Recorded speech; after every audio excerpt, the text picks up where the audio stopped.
Around 1650, a crusade happened on the eastern end of the Niger River. A coalition of individuals who recently gained power in the new slave trade united to take over an important Ibibio city. This was the city that housed the legendary Ibini shrine. Spurred by the demands of the slave trade and the political, spiritual, and geographic importance of the shrine, a union of cross-river Igbos and Efiks waged a 90-year crusade to take the shrine from the Ibibio. But what was the significance of this shrine? Earlier, we spoke of Uguele and the spirits of Nnechukwu, whose legendary story matches the Stone Age spears found in the area.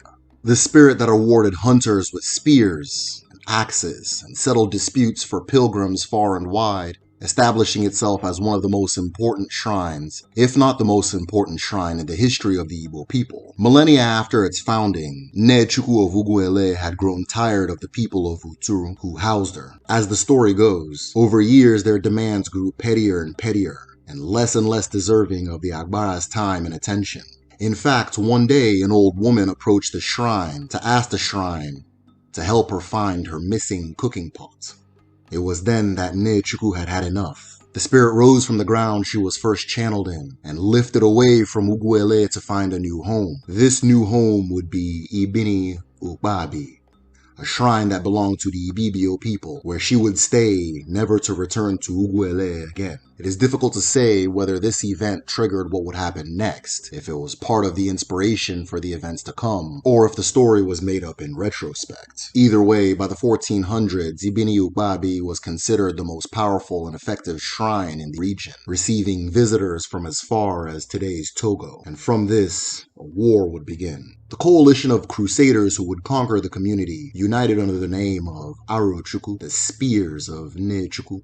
This multi-ethnic coalition involved Ibibios, Igbos, and Efiks from the Calabar region, who were able to arm their allies from weapons acquired from the European slave traders. So for roughly 90 years, the Aros used a mixture of open warfare and internal manipulation to wage war on the Ibibio until victory was secured. The kingdom of Aro Chukwu was founded, and while spiritual and religious reasons are given for the conquest, political as well as economic reasons give a clearer picture as to the motivation for such a long-term, wide-scale war.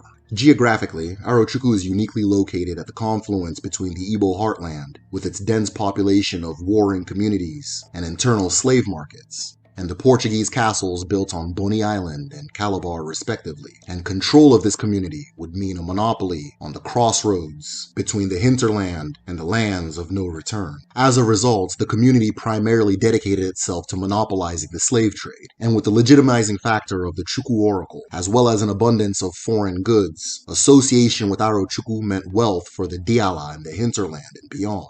An association centered around the selling, raiding, and capture of human beings in neighboring communities. In the 1730s, Europeans shifted their focus on what was known as the Slave Coast to the Bight of Biafra, causing the Benin Empire to begin declining.